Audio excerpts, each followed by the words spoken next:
Good evening, everyone. We're so glad you found your way here. Let me tell you who you'll see on your screen this evening. So my name is Natalie Walker. I'm the manager of college operations at the Classic Learning Test. Uh, Yay. we're joined by three CLT test takers, Abigail, Eleanor, and Catherine. Thank you all for being here. We look so forward to your questions and observations this evening. And Regina, hello. We'll be led through the myth of by Dr. Mark Reynolds. CLT is grateful to have him on our board of academic advisors. He's an author, blogger, lecturer, thinker on many topics, including ancient philosophy, classical and home education, politics, faith, and virtue.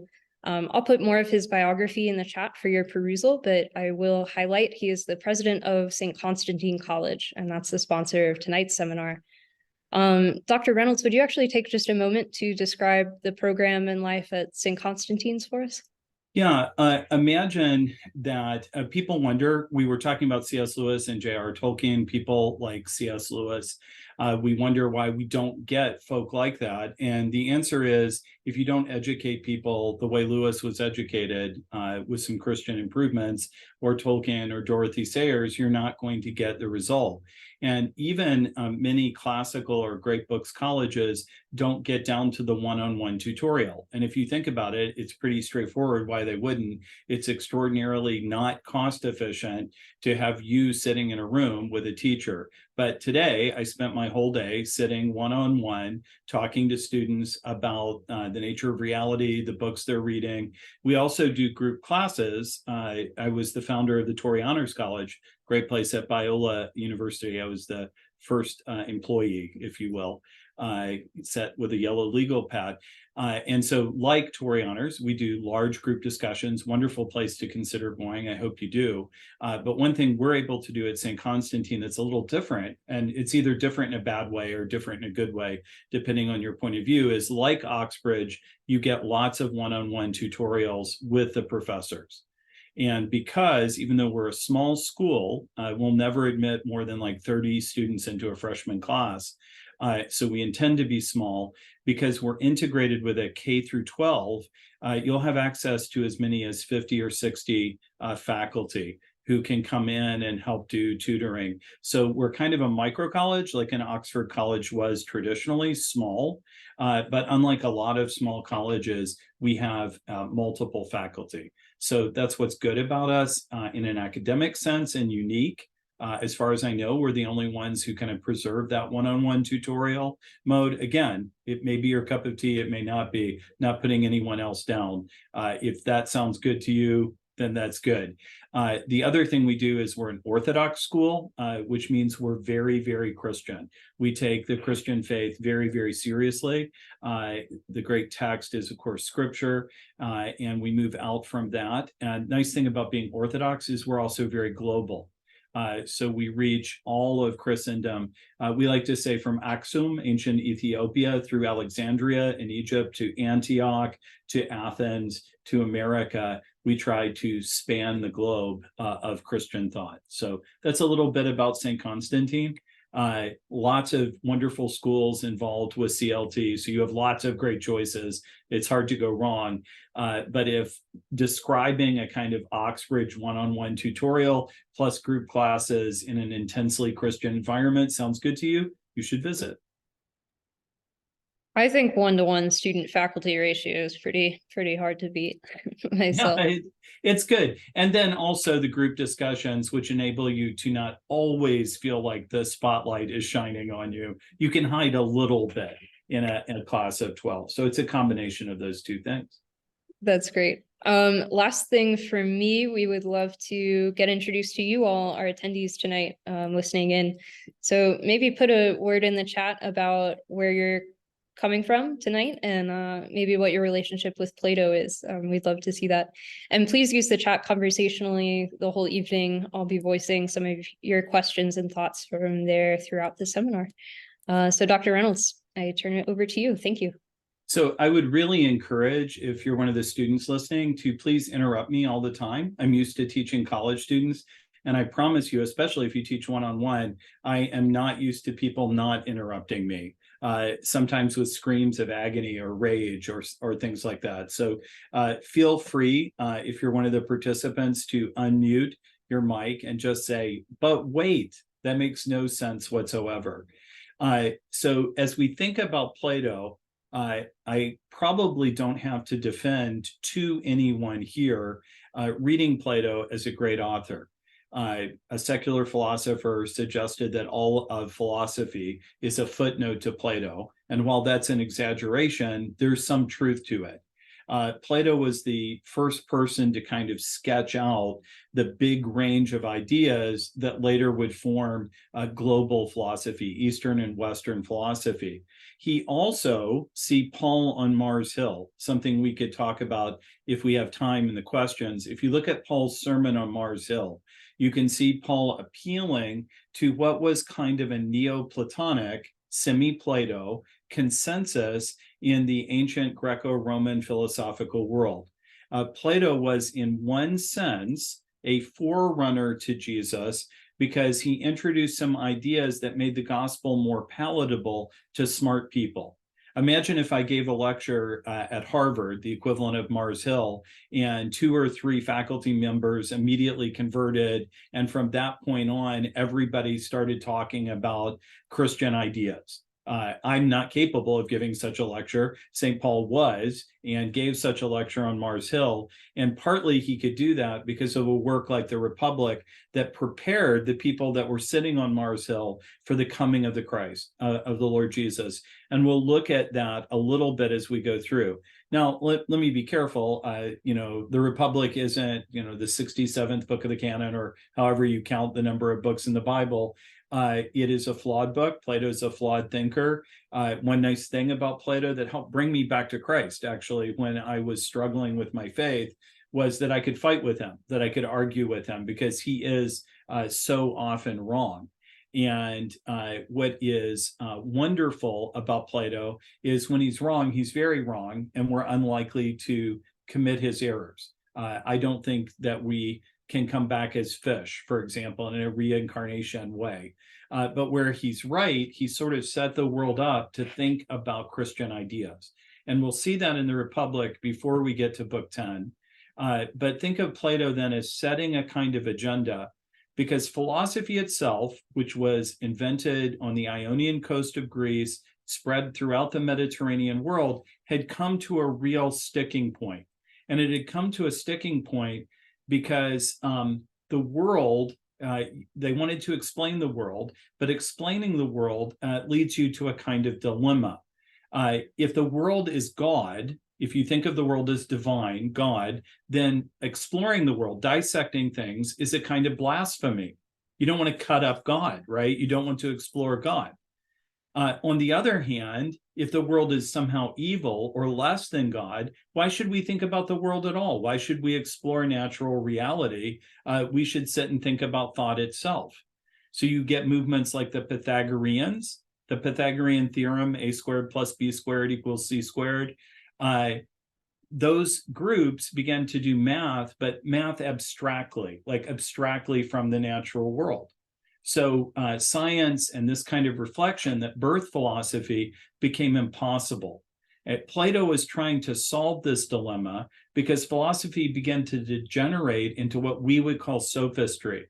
I'm going to teach you verbal tricks, said the sophist, so that you can trick people into winning a lawsuit by making bad ideas look like good ideas.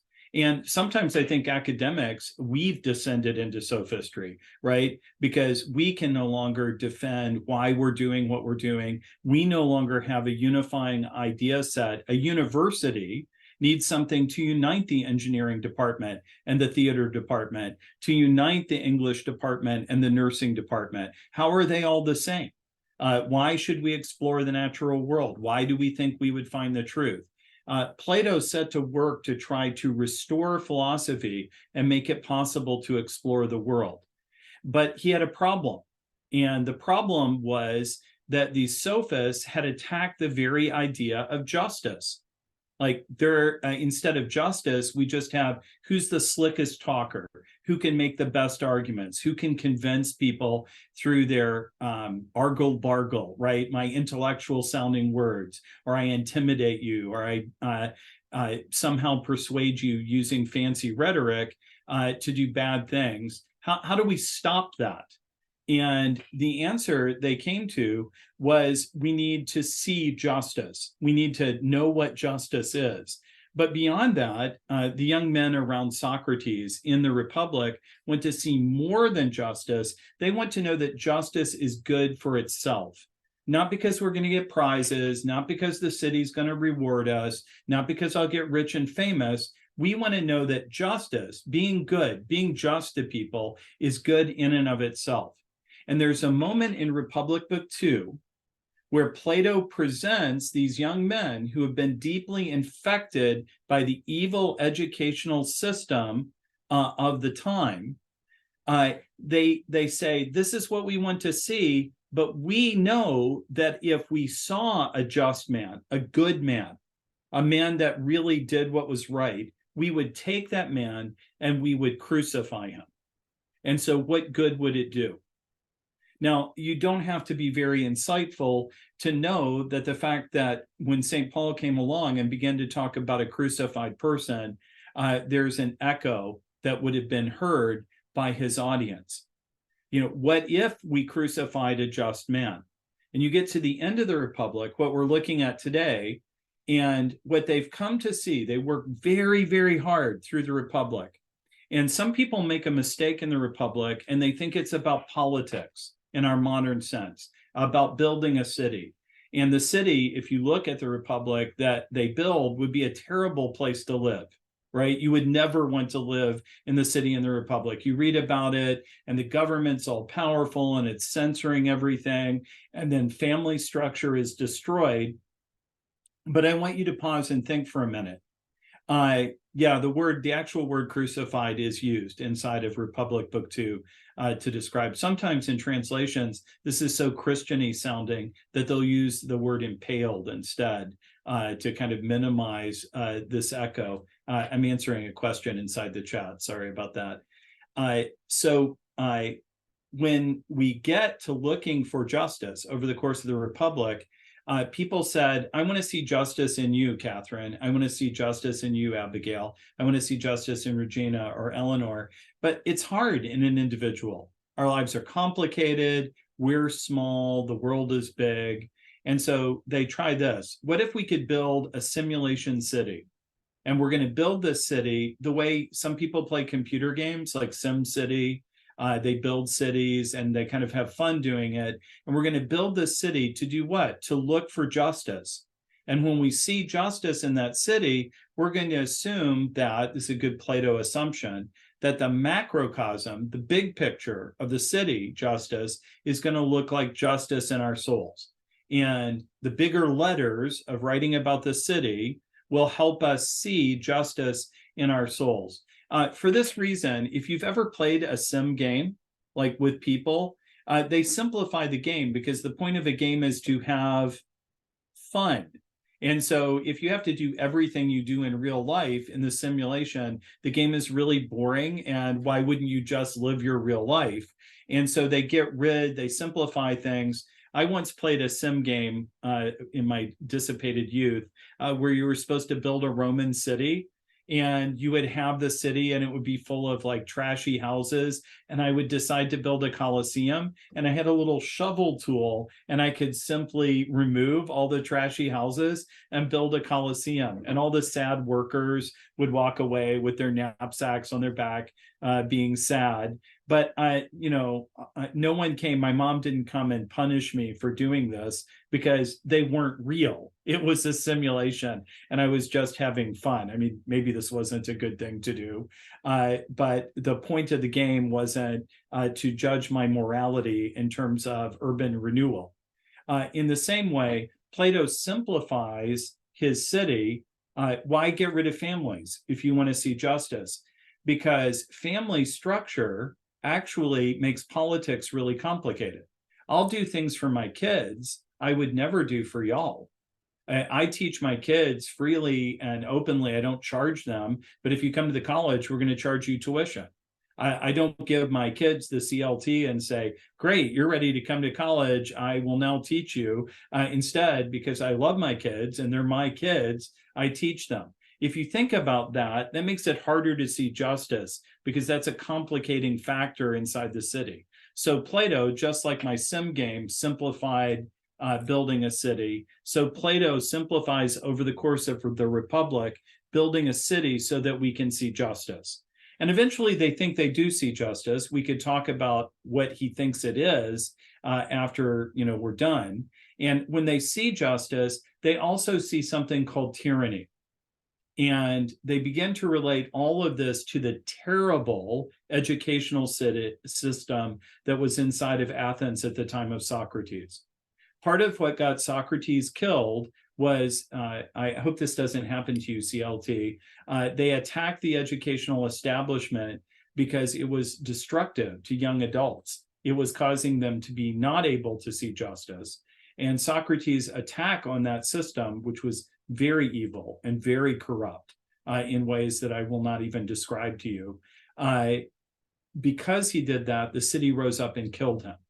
And so Plato is tricky. He writes in a tricky way so that his attack on this system is hard to see. But you can always tell what he's talking about. If you had the Republic with you, you could flip to Republic Book 7, and you would see right away that he's going to talk about the famous cave analogy. If you've ever read the Republic, you'll remember his analogy of the cave. And people forget that the cave analogy, look at the beginning of Book 7. It begins on education. This is about education and what it does towards the soul and seeing justice. So think about all the Republic as being a conversation that's just made up. Plato is making this up. It's a simulation to show us justice in a community like one we have here. We have 4 people. We're sitting here talking about the Republic. I'm kind of leading and talking about what I think the Republic means. And that is one image of justice that he's trying to show us. Then they build a city inside this image of justice where they hope to see an image of justice. And when they're all done, they see, well, here's a just man, and we'll tend to crucify him and punish him and ignore him. And here's the tyrant man, the man who appears to be just, that we give all the power because we worship him. But he is a man without law or custom or culture. He's like the Cyclops. He's a wild man. He's a lawless man inside his own soul. And this lawless man, this man without law or culture or custom, is the tyrant. And the tyrannical man isn't happy. And this is a lot of the point of the Republic. Even if you win, and you become unjust, you are fearful in your own soul. When I was a younger man, they would have horrible advertisements for going to Las Vegas and being terrible. And they would say, what happens in Vegas stays in Vegas. This is before phones where they could capture everything you did, and nothing is private. But notice that Plato would say, what happens in Vegas doesn't stay in Vegas. Why? Even if nobody knows, even if there's no God, even if there's no afterlife, you do something to your own soul, and harming your own soul will come back home with you. And so the problem with being the tyrannical man in this image he shows us by Book 9 is that you've harmed your own soul, and you will bring it back to the city. So even if there's no God and there's no afterlife, and the just man is crucified, he'll be happy in himself. Whereas the tyrannical man who wins all the prizes, all the awards, becomes king of the world, is going to be fearful and unhappy in himself because he's marred his own soul. Book 10 of the Republic then is Plato pausing and saying, okay, we've made the hardest case we know that it's good to be just. We've seen justice and tyranny the best we can, and we've tried to show that justice is worth it, even if there are no rewards for justice. But come on, man, we all hope that there's an afterlife and a good God, and that justice is in the end rewarded. And Plato has his characters say this: here's our problem. We need someone to die and go to the afterlife and then be raised from the dead and come and report on to us what is going on in the undiscovered country, what goes on over there. The problem is this has never occurred. So we're going to make up a story about it, and it will look something like this. And this is where you get the myth of Earth. And then at the very end of the Republic, if you would turn to the last paragraph, somebody have the Republic with them? I'd love someone to read the last paragraph of the Republic. So I've kind of outlined what's going on in the Republic. For those who are educators, I take it, Natalie, that we have some educators also kind of viewing things. Everything you do in a classical school is outlined in the very structure of the Republic, since it's on education and justice. Education begins with small children in kind of wandering around. I wonder about this, a sort of bewilderment. And then education moves into hypothesis. What is the world all about? And then it culminates in a kind of myth making, a kind of storytelling. And by myth, we don't mean false stories. For Plato, he means something like likely stories, the best story you can tell. In one sense, Lord of the Rings is false. In another sense, Lord of the Rings is truer than your newsfeed today, because it gets to the deep truths of the world. So when Plato is talking about myth, he means something like that. And for Plato, education, your Christian high school, if you go to a Christian high school, or your high school if you don't go to a Christian high school, for Plato, should end in you putting it all together in a kind of giant story that makes sense out of reality. And remember, we started with this, allows you to do science, explore the natural world, while also loving your neighbor and being a just person. And this is trickier than you'd think. How do you preserve beauty and a kind of scientific outlook without those two things destroying each other? How do we keep them in tension? And that turns out to be harder than people think. Judaism, Islam, and Christianity both did fairly well, all the great monotheistic faiths, and Christianity in particular, that produced the scientific revolution, can manage to hold this tension. But most secular views have failed at this kind of uniformly in the 20th and 21st century. Platonism, as a kind of in-between state, also could maintain this, but really needed particularly Christianity to complete it. Because I just talked to you in the Republic of what sounds like the gospel, according to Plato. Yes. Oh, look, we have something like a crucifixion and something like talking about the resurrection. But you know what you'll never find in Plato, however hard you look, is the incarnation, Christmas. Christmas is coming. It's just a few weeks away. And Christmas is not something that even the greatest of the pagans, Plato, could ever anticipate. Because why would God, who is good, and who really should only be thinking about himself because God is so good, ever think about and love you? Why would God ever become man? And so when John wrote his gospel, in the beginning was the Word, and the Word was with God, and the Word was God, there was nothing particularly new about that. Heraclitus of Ephesus had used this very vocabulary to describe God and describe the Word. But when you get to John chapter 1, verse 14, and the Word was made flesh and dwelt among us, and we beheld his glory, glorious of the only begotten Son of the Father, full of grace, beauty, and truth. This is the tension we talked about at the beginning that can be held together without falling into sophistry. And it made the modern, this is my opinion, the modern university possible. The great monotheistic faiths could keep that tension in place. Secularism has yet to do that, yet to produce a set of ideas that could do that. Now, I'm a Christian, so there's my bias, but this is a hard thing for secularism to do. So, Catherine, I think at least I saw you with the last paragraph of Book 10 of the Republic. We can take a look at that in a minute.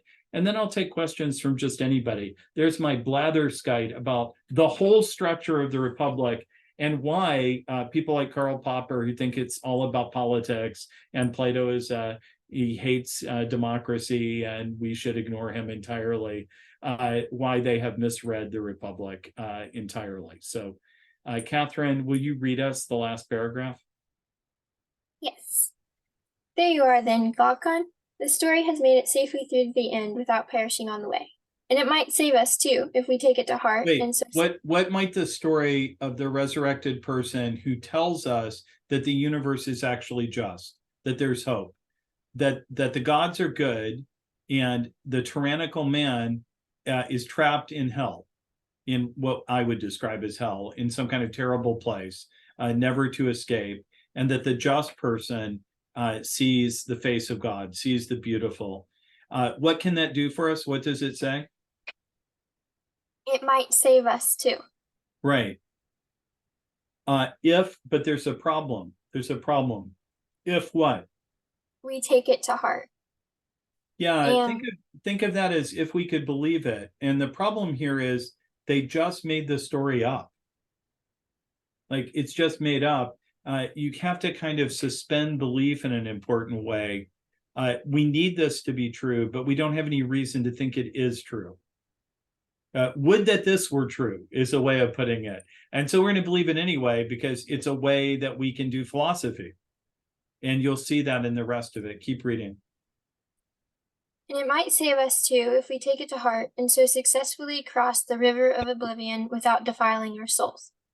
Anyway, my recommendation would be for us to regard the soul as immortal and as capable of surviving a great deal of suffering, just as it survives all the good times.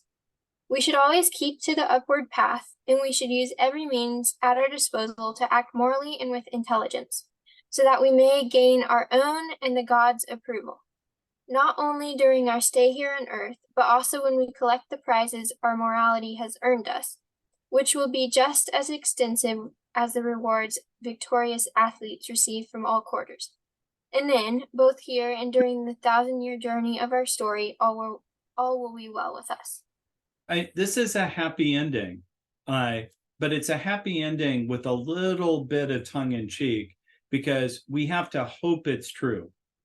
We have to hope that the universe is something like this, and it's hard to see that it really is. But the alternative seems to be a plunge into sophistry and pragmatism and despair, and that's actually going to make even practical things like the sciences harder.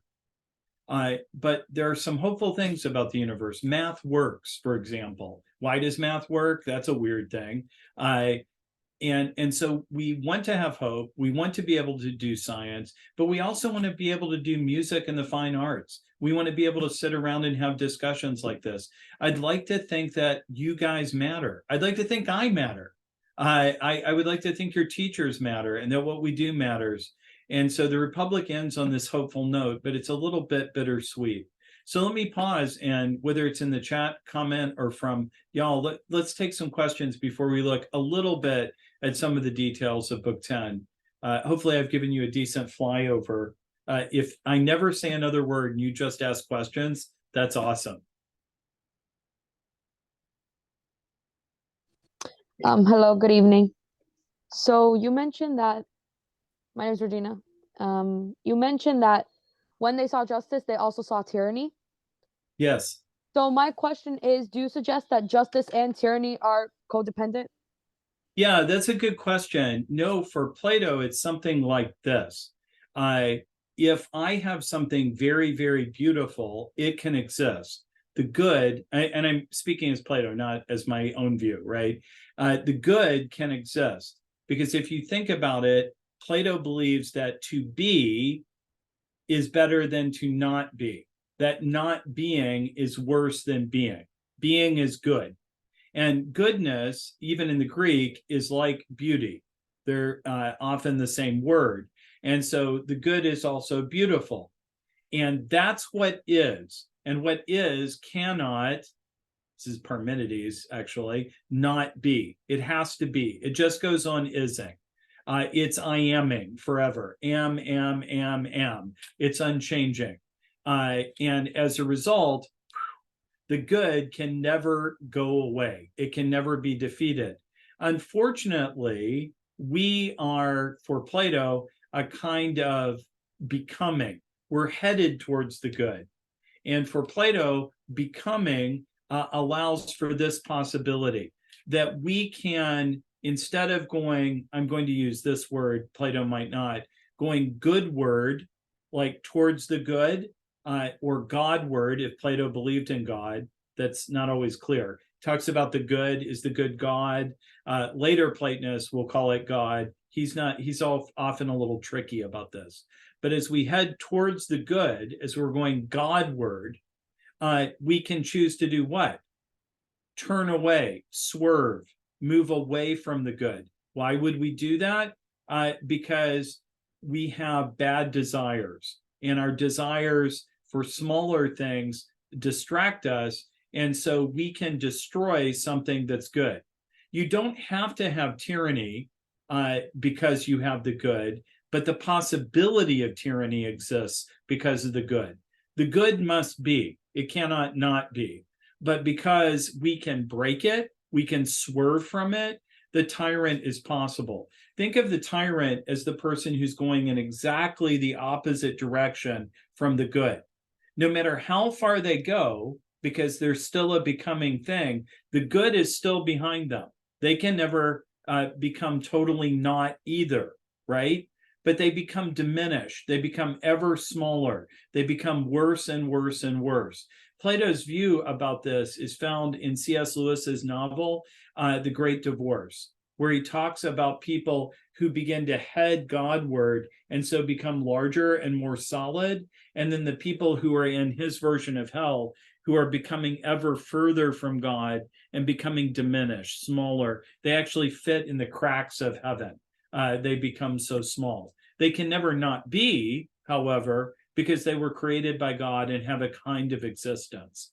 And so you see this in Dante, Augustine, lots and lots of Christian writers pick up on this.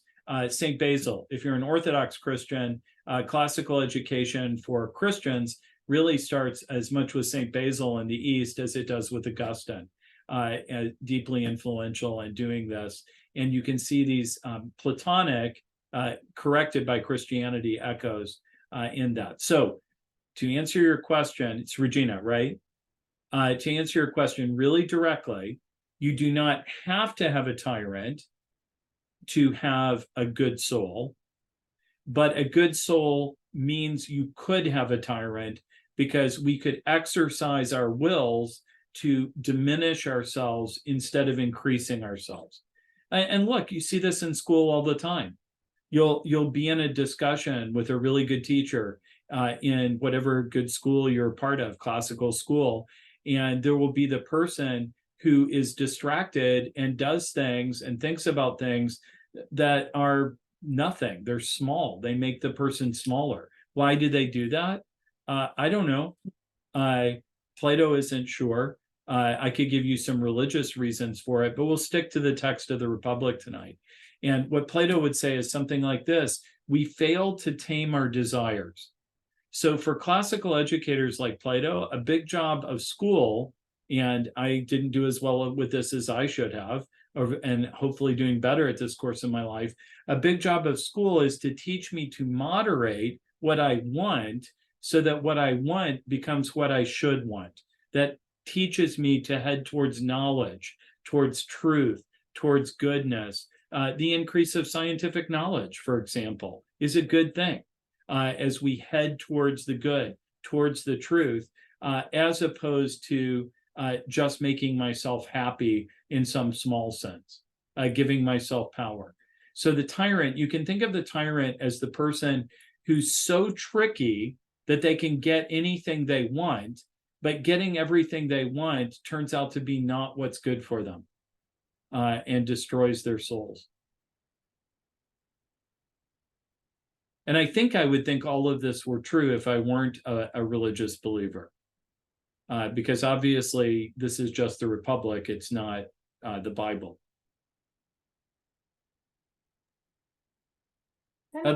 Yes, ma'am, Eleanor. I have a question that's somewhat similar to Regina's. I'm reading right now the Divine Comedy and a lot Oh, of, yes, there you go. yeah, a lot of Ratzinger. And for all of those, they agree with Plato in that goodness is like being more in its actuality. But the main kind of focus of being is relationality. Does Plato really talk about relation to other people being foundational for your own human existence and goodness? Yes, think about the title of the Republic, which is, after all, written in Greek, not in Latin. The Republic is not a great translation of Politeia. The title of the Republic, it's about being in a city, but a city in the sense of community. For Plato, it would be unthinkable that you could be a human all by yourself. You need to be in a community. That's being a tyrant. Being a cyclops is to be without law or custom, to be isolated. To be a person is to not be alone. I put in a Christian context, or in an older context for Christians, when Adam had done nothing wrong, and was walking with God every day in the garden, which is as good a fellowship as I think you could have, I would think. God still says of Adam, it's not good for what? For the Adam to be alone. And so there is a community created where the full image of God from that point on requires women and men together to image this fullness, because men and women come in community. And for Plato, that would have been something, right? I mean, what else is there? The thought that you could be all by yourself, and the most important thing would be for you, Eleanor, to know what you want and to be on your own, would be bizarre to someone like Plato. It would be to be not human. It probably to be an animal or a tyrant.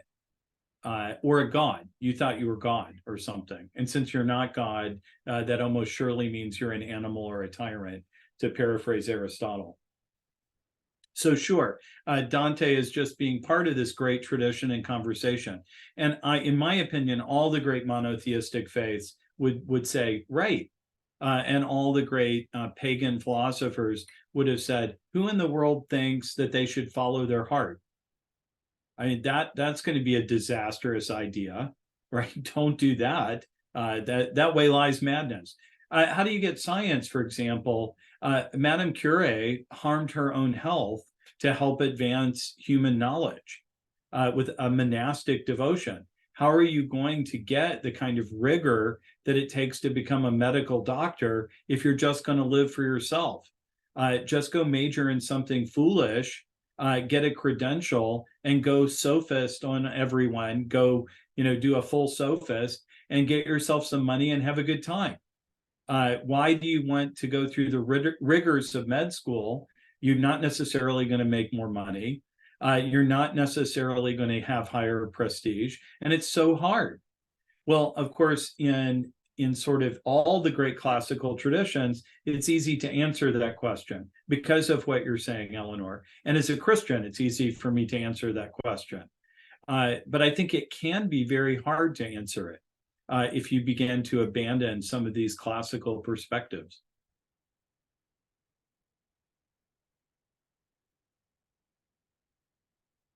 Other thoughts or comments or questions? I don't know, Natalie, if we have comments or questions down in the webinar chat or. I don't think we have any new ones. I had one kind of overview question before we get. Please. So someone who's read the Republic or not might notice, just looking at it on a bookshelf, that it's a lot bigger than Plato's other dialogues, or with the exception of one. But yeah, could you say something about why Plato sort of reserves this kind of scale for whatever the concerns of this dialogue are? Yeah, you can think of the Republic as being the masterwork at a kind of apex of Plato's life. So a normal way of organizing Plato's dialogues are early, middle, and late dialogues. His longest dialogue that he never finished, the Laws, is the longest of all the dialogues and a kind of capstone for that period of his life. And so you can think of the early dialogue. Socrates is my awesome teacher. Hooray for Socrates. We wouldn't be doing classical education the way we're doing it if it weren't for Socrates. But Socrates never wrote anything. And so we have several different visions of Socrates. We have one really negative vision of Socrates, that he's a kind of fool. He's one of those people that's always saying meaningless things. Philosophers often are accused of blah, blah, blah, and making things hard, and why don't we get practical? And so Aristophanes presents Socrates as living up in a cloud, the thinkery, and doing his thing, and attacks him on that ground. Plato, on the other hand, is deeply influenced in a deepest level. I have teachers, some of them, this last paragraph, Catherine, that you read for us, I had a teacher that I spent 25 years, Professor Al Geyer at the University of Rochester, who came to every place I taught, including Saint Constantine College. And we talked about this last paragraph of the Republic for 25 years, trying to understand what Plato was saying there. And I cannot tell you what I owe him.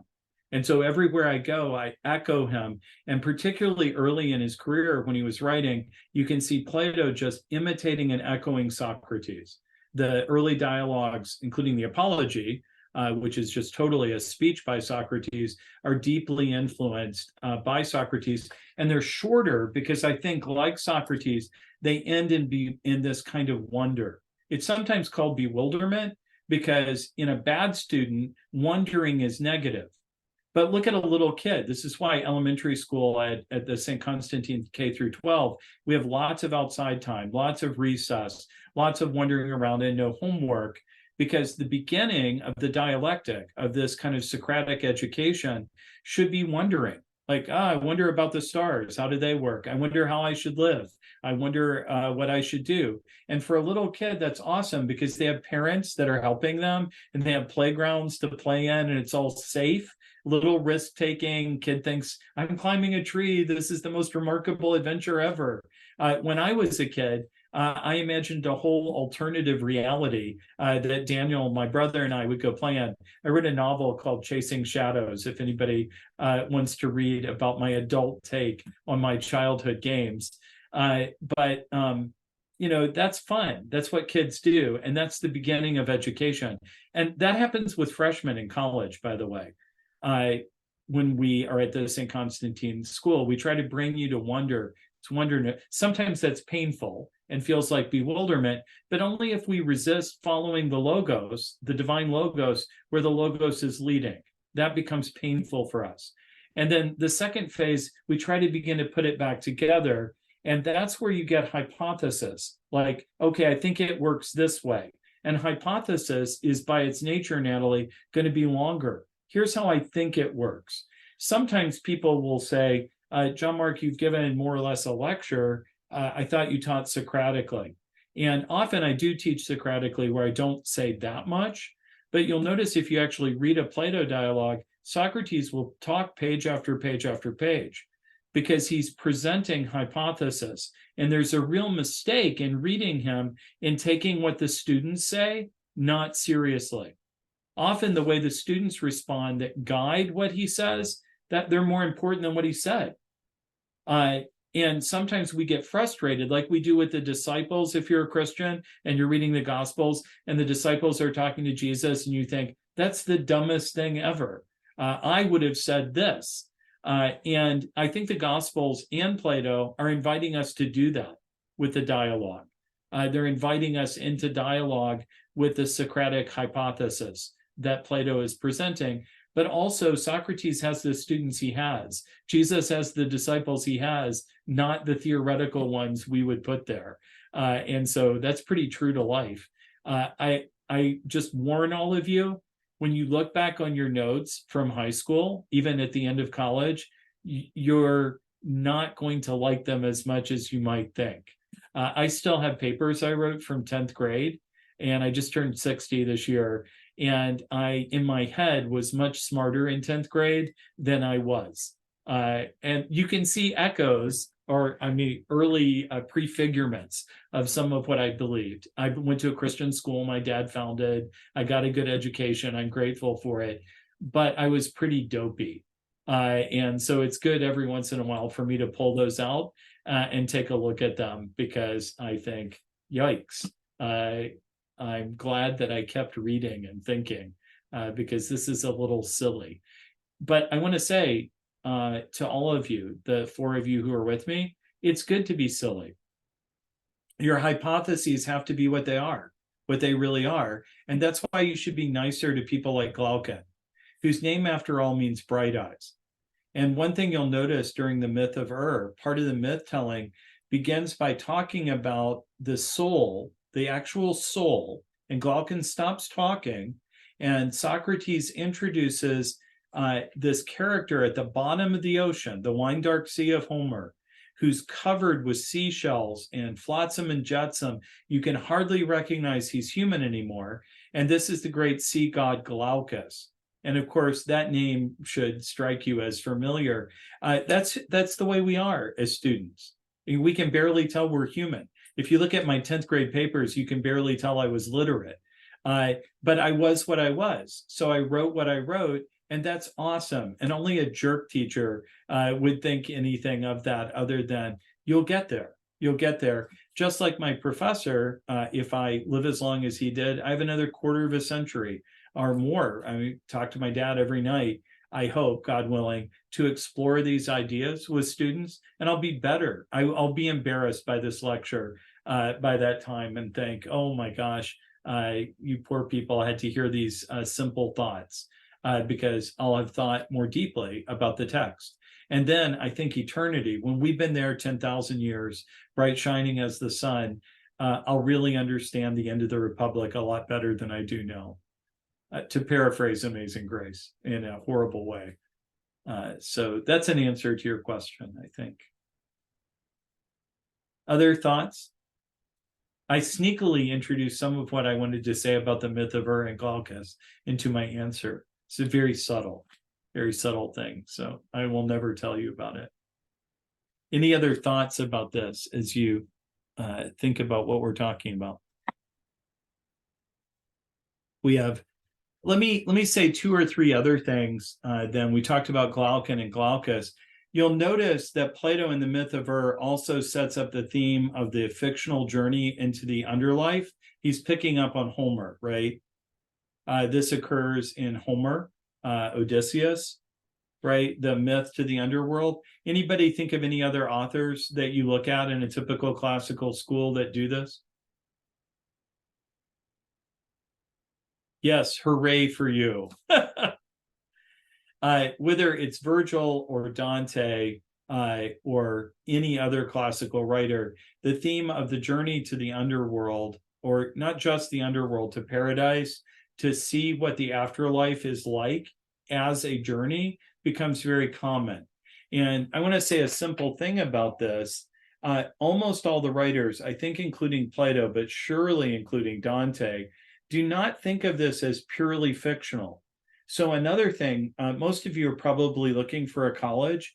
Let me really encourage you that whatever college you pick is a college that's going to go on a journey with you, that's going to help you pursue, and this is what's hard, a vision of what the alternative to the good life looks like, how a purgation can occur during this life, and then what the ultimate goal of human flourishing as a soul would be.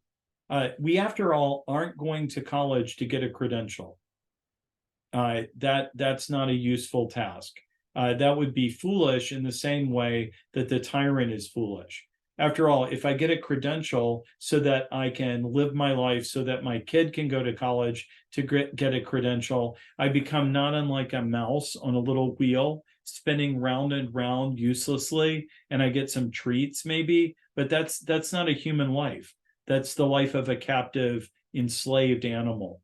And so we can see in the life, the journey to the underlife or the afterlife, that Plato is kind of making up a story, but he wants you to live through it. He wants you to see, look, if there's an afterlife, this is what would happen to a tyrant soul. Why can't the tyrant soul ever escape hell? What I'm going to call hell, or punishment. By the way, people who say that Jewish thinkers or Christian thinkers of a sort invented eternal punishment have never read the Republic, where the idea is found. So people should stop saying that, but they won't anyway, because people don't read books anymore. They just opine on them. Why do you get trapped? Why is the tyrant trapped? Why can't he leave? The door The of hell gate. is wide open. Well, Go he ahead. tries to go through it and it like goes "Rah," and like makes a loud noise, and then people come and chain him up and drag him away. That's exactly right. So why? Why can't he escape? Why can't he trick them? That's an old thing, right? Like you trick the Cerebrus, or you make your way through. He's a tricky guy. Why can't he ever escape? He can't escape justice. Like maybe justice is guarding it. That's right. And what has he done to his soul? He's isolated himself, or at least that's what Dante would say. It's kind of almost Yeah, he doesn't want to get out. yeah, it's very good. You see this, the simplest place to see it is in Dante's Inferno, where you have Paolo and Francesca who have an affair with each other that they shouldn't have, and they're sort of in hell. And if you imagine for a moment, this isn't the way Dante would have talked about it, that hell, like it is for Plato, has an open door that you can be punished and you can leave. You have to want to go. And for Paolo and Francesca to leave, what would they have to give up? They would have to give up their affair. Yeah, they would have to give up their adulterous love for each other. Now, if you think about the consequences, if Paolo really loves Francesca, he would let her go just to let her go, so that she could experience the paradise of God, the beatific vision, the divine beauty. But there is in the tyrant soul a kind of selfishness and smallness that begins to implode on itself. It can only hold on to the one treat. It can't let it go. It becomes that thing. And so the tyrant soul is reduced to its one vice. And so it can't get out. It's scared. It runs back because it would have to let go of what it's become. It's become a fearful small thing. And this is, whether you believe in the afterlife or not, a good lesson, because so often that's true of us, right? We look at things we want and they're absolutely destructive of greater goods in our lives. And we say, why don't we give these things up? Why am I sitting here watching another episode on Netflix of a TV show that's not even entertaining me anymore, instead of going to a seminar or thinking about things or talking to my wife, Hope? That's a lot more enjoyable. I can't even remember what I did the next day when I do things like that. And that's because a certain smallness is comforting to us. It's even more comforting to be in hell with our smallness than to face the wonder of heaven. Education is scary to a small soul. Look, maybe we're wrong. Like, we're sitting here and I've told you what I believe about the world and I've thought about it really hard. But whenever I read the Republic, I always have to open up my life to, it's a big cosmos and it's glorious and wonderful, but maybe I'm wrong. And it's the maybe I'm wrong that I think is exciting, but is fearful if you're small. Because the sinner, if you'll let me use that language for a minute, on Plato's view, can't let go of what he thinks. Well, for sure, I have this small pleasure that I'm the best, that I'm the tyrant. And if I let that go, it may be worse. I for sure got Francesca in my case. But in letting that go means I don't have Francesca. Maybe God's not that great. Maybe seeing God will be boring and won't be so wonderful. Any other thoughts about this? It's a hopeful journey, though I don't want to get stuck on hell, because for everyone else, what do they begin to see? As they go Godward, or goodward, to use Plato's technical language, towards the good, towards the true, towards the beautiful, they begin to grow greater, more powerful. They see this greater vision of the heavens, and they become wiser. Now, for Plato, this leads to a system of reincarnation, where they're reborn But even if you don't take that literally, and you decide Plato doesn't mean that literally, and it's not clear that he means it literally, it allows them to choose a better life, right? Not a life of treats, not a life of tyranny, but a wise life, a life dedicated towards knowledge and wisdom and the arts and beauty and peace. So even if we can reject the notion, as I am tempted to do, if you choose to, of reincarnation. As a Christian, I certainly do. Even if we reject that idea, it's still a beautiful metaphor for what education will do for us, what the Godward life will do. It causes me to think, I would not be reborn as Alexander the Great, even if I could be. That's a life I would reject. Even though Alexander is better looking than I am by all historical record, smarter, he had blessed in his teacher, Aristotle, if we take that seriously, that's not a life I would choose. So the other thing I want to leave you with before you go is how hopeful that is. Education for you at the end of high school or in college should be setting you free to head Godwardly to something bigger and more beautiful than even we can imagine. You know, what is eternity for Plato? Eternity is a timeless existence of what is good and true and beautiful, that is unchanging. And you will eternally be able to head that way. And for Plato, that image is you're going in circles. Sometimes people criticize classes like that. They say, well, you guys are just going in circles. You're never getting anywhere. But if the circles for Plato are going up, they're spiraling up. In some ways, we're saying the same thing. So Professor Geyer and I would look at this last paragraph and we'd say, what does it mean to say the story will save us? Is it but we can believe this other thing? Is it and? What does it mean? In some ways, we were saying the same things, but we were saying them in a different way. When I was a little boy in my own Christian tradition, we would think about seeing the true light. And we would see the true light at the end of service. But as a grown man, I began to understand those same words in a more profound way. And so it's the same set of words, but the profundity, the experience, not just intellectual experience, is driven down into my soul. And that is a similar picture to what Plato gives us in the myth of for the good life, for the life of the divine, headed towards the divine soul. Any other thoughts? I guess we're reaching the end of all things, but not the end of all things, because anything that is, think of this class, anything that I've said is true will head Godwardly in your soul and endure. Anything that I said that is false, I'll say what Plato often says. I hope that it's destroyed. And it will head towards destruction because it can't endure. The false can't endure examination. This is why, as a Christian, the dialectic doesn't make me afraid. If Christianity is true, then no question is off limits. All exploration is good, because if I keep exploring, the end of all my questioning and exploring, the divine logos will be the logos itself, the word made flesh. But if I'm wrong, I don't want to be wrong and continue to be wrong. I would rather find what is good and true and beautiful. So Natalie, it looks like you've undone your microphone, so I should stop.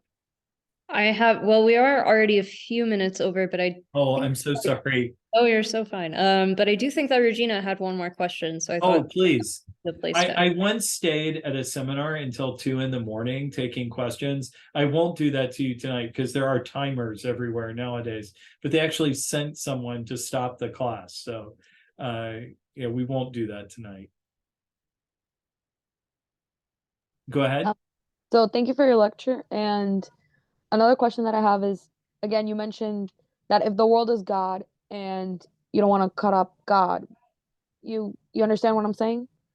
Because you said that at the beginning, that the world is God and God is beautiful. but at the same, and you're curious, but at the same time, you don't want to cut up God. Yeah. Why are we so curious about it then? Why are we so curious about dissecting the world? So here's a tension, right? We live in the world, and the world matters to us. And so saying the world doesn't matter is the kind of goofy thing you'd think a philosopher would say.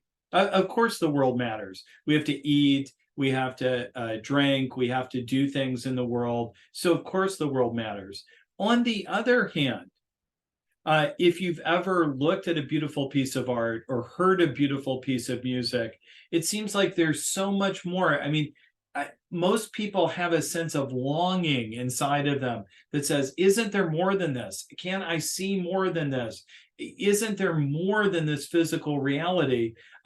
Just the existence of mathematics, these eternal numbers, even if you don't think they exist, like, why does math work? Why does this really abstract thing work? We don't have any perfect triangles in the actual world, but somehow thinking about triangles and circles that's been useful to actual science, where no perfect triangles exist. And this is a mystery. It was a mystery at the time of Plato. It remains a mystery to philosophers today. They have solutions, just like the ancients did, but this is a profound mystery. So is the cosmos, is the physical reality all there is? Is that God? In which case it's hard to want to mess with it. On the other hand, is this upper story world, is that only God? And so we should just think about that all the time. The Christian, Judeo-Christian solution to this was to say the cosmos isn't God, but it's good. Right? Which means it's worth studying. Your body isn't God, and it's not all you are, but it's good. So it's worth fixing and taking care of. And this middle position seems perfectly obvious. It's like inventing a wheel. Once you invent the wheel, oh yes, the wheel. But inventing the wheel, that's the trick. And this insight of Genesis, this insight is carried further in the Gospel of John. We're back to John 1 through 14. By the incarnation, divinity enters the world, the Word becomes flesh, and so deifies material reality. And so it isn't God in the blasphemous sense to examine the world, but we now handle the world as a sacred thing. And so, for example, Christians are always conscious, if they're thinking correctly, about not destroying the environment. No Christian would say, oh, I'm just going to kill all the polar bears because who cares? On the other hand, we don't worship polar bears as gods, right? Like, oh, the polar bears, they're everything. So we wouldn't let them destroy even one human child because they're gods. And this tension where nature matters, but it doesn't matter too much, is actually harder to come to than people think. We take it for granted. We're kind of a post-Christian culture, I would argue, post-Judeo-Christian culture here in America on autopilot, where it doesn't occur to anyone to say, well, exactly why is this worth doing? Why is this good? Why should I do the thing we're doing? And I think we're left, this is a little bit like testing, we're left with only pragmatic reasons. Well, it's good for us. It gets us contact lenses. It gets us the ability to do Zoom calls.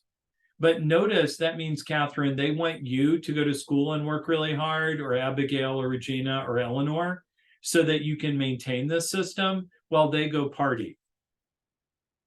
Somebody's got to work really hard to maintain a system like this. Why should you be the one to do it? Why should you be the one to keep the system going? So this is a hard question, and I know, the great faith traditions have an ability to answer it. It's not obvious that a secularized America has a really good reason to tell you why you should go to college and work hard. I mean, if you go to Saint Constantine, we're going to work you really, really hard. It is not glorified high school. It is classical education straight up, and best we can, best we know how. Why should you bother doing that? And the answer, even for Plato, is something like this, because you want your soul headed in a Godward way, even if there's no afterlife, because it will be worth it. You'll make your soul more ordered. And even if you never win prizes, even if you don't get rich and famous, even if society doesn't say, wow, that was a great choice, Saint Constantine, your soul was still headed in a Godward direction. And so, what is the end? Catherine, will you end us with the end? You read the last paragraph. Can you read it again? The whole thing or just the last sentence? The whole thing. It's short. Okay. There you are then, Glaucon. The story has made it safely through to the end without perishing on the way. And it might save us, too, if we take it to heart, and so successfully cross the river of oblivion without defiling our souls. Anyway, my recommendation would be for us to regard the soul as immortal and capable of surviving a great deal of suffering, just as it survives all the good times. We should always keep to the upward path, and we should use every means at our disposal to act morally and with intelligence, so that we may gain our own and the gods' approval, not only during our stay here on earth, but also when we collect the prizes our morality has earned us, which will be just as extensive as the rewards victorious athletes receive from all quarters. And then, both here and during the 1,000-year journey of our story, all will be well with us. I think personally that Plato got one thing really right in that last paragraph, and I would sum it this way. We should become like God. Education should be a process of becoming godlike, godly, heading in a godlike direction. And I think this whole book, The Republic, is about education and what it is to purify education from the corruption that existed in ancient Athens at the time. So thanks. You guys are awesome. Thank you. Thank you, Dr. Reynolds, and all the student panelists and everyone attending too. Great place to end. Thank you all. Yeah.